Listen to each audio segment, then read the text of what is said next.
This is pretty much Springtrap and Deliah. You know the drill, right? None of this should be taken seriously, this is for entertainment purposes only, and this contains some dark topics.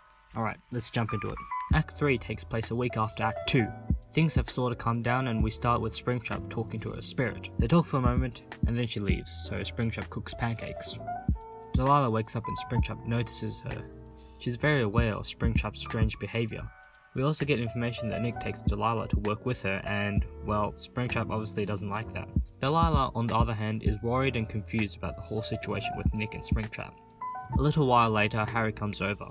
He was told by Deliah to give Springtrap some company while her and her father are gone. Harry reminds Springtrap about the condition they had earlier, and that there was only a week left to tell Deliah the truth. Springtrap questions Harry if he told Nick the truth. Meanwhile, Nick tries to gain some information from Deliah about Springtrap, like, has he ever hurt you? Back to Harry and Springtrap, Harry explains that his mother told Nick the truth, and then they watch some movies. Going back to Nick and Deliah tries to reassure her dad about Springtrap. Knowing what Springtrap is, Nick apologizes to Deliah and begs her to stay away from him. This gives Deliah flashbacks to when he was staring at a knife, but when he saw her, Springtrap put her back to bed. Quite disturbing thoughts. Later, when Harry leaves, Springtrap formulates a plan to take away the evidence he has against him tonight. He sneaks into his room, gets his phone, but doesn't know how to use the damn thing. Boomer. Harry wakes up demanding what he's doing. Springtrap explains that he doesn't want to be on a leash anymore, and that Deliah will never know the truth. Harry explains that he has to tell her since she's already close to figuring out the truth. And this is where the story splits into two endings. Yes, there's two endings to this. The first one, and probably the one everyone will want to accept, is the light ending. Springtrap is devastated, but Harry suggests that they could tell Deliah together. Springtrap agrees. The next morning, Deliah wakes up to hear a conversation. She questions what Springtrap is going to tell her, but Springtrap doesn't have the courage. Harry pressures Springtrap, or else he'll show Deliah the recording. Deliah tells Harry to stop and gives Springtrap a chance to tell her. Springtrap says some words before telling her the truth. Okay, the truth is, I'm not a cute bunny. I'm just a man whose soul is trapped in here. And I'm a man who's killed 6 children at Freddy Fazbear's, where he used to work.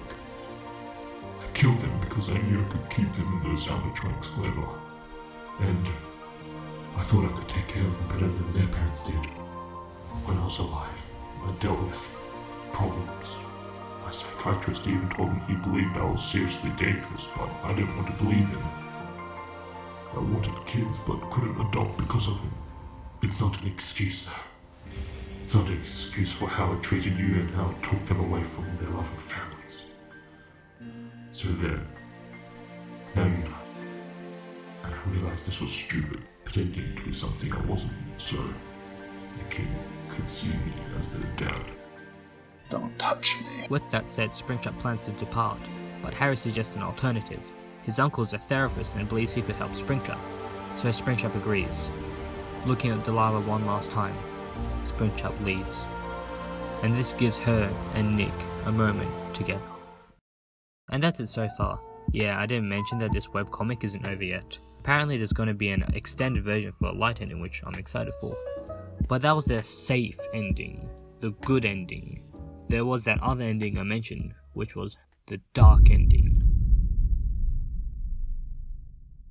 Springtrap says he'll tell Deliah herself, and thanks Harry. He goes back to Delilah's house that night, and gets the knife. He debates over himself about Delilah's reaction to killing her. He reassures himself that it'll be quick. And then Deliah comes. She demands an explanation of why he has a knife. So Springtrap does exactly what she asked him. Alright, I'll tell her, Delilah. I'll tell her. Okay, here it goes. I'm planning to kill you, sweetie. What? I keep staring at the knife, thinking about whether or not I should do it. But this time I've decided I will. I want to keep you forever. You see, the only way is to trap your soul within me. I know it will work, because it's worked for me 6 times before. And yes, I'm the Fazbear Killer. And you're going to be joining my little family. Wouldn't that be so nice? As any sane person would do, Delilah runs for her life. Hey! But Springtrap catches her and Delilah insults Springtrap. That's all the pages so far at the time of reading this script, unfortunately.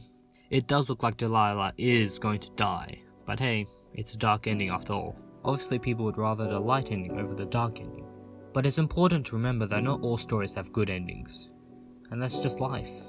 Not everyone gets a happy ending, but I'm not going to go down that rabbit hole. That's it so far. Springtrap and Deliah has had quite the impact on the FNAF community. Some people have either heard of it or know it, not to mention the amount of fan art as well. But Quinn, if you're watching this video, which you're probably not, but I need to ask you one thing. What the hell is wrong with Springtrap's scars? You see, look, this one, he has 2, and then he has 1, and then he has none. I know, this is just nitpicking and you probably get asked this a lot, but I just wanted to point that out. And actually, another thing, this guy, right here, in this series, sooner or later, I'm gonna make a video on this. Just you wait. Thank you for watching, I hope you enjoyed this video. Until next time. Meanwhile, in the parallel universe... Good morning, Delilah. Want to help me cook pancakes? Can I ask you a question first? Go ahead. Why do you tell me you are a murderer?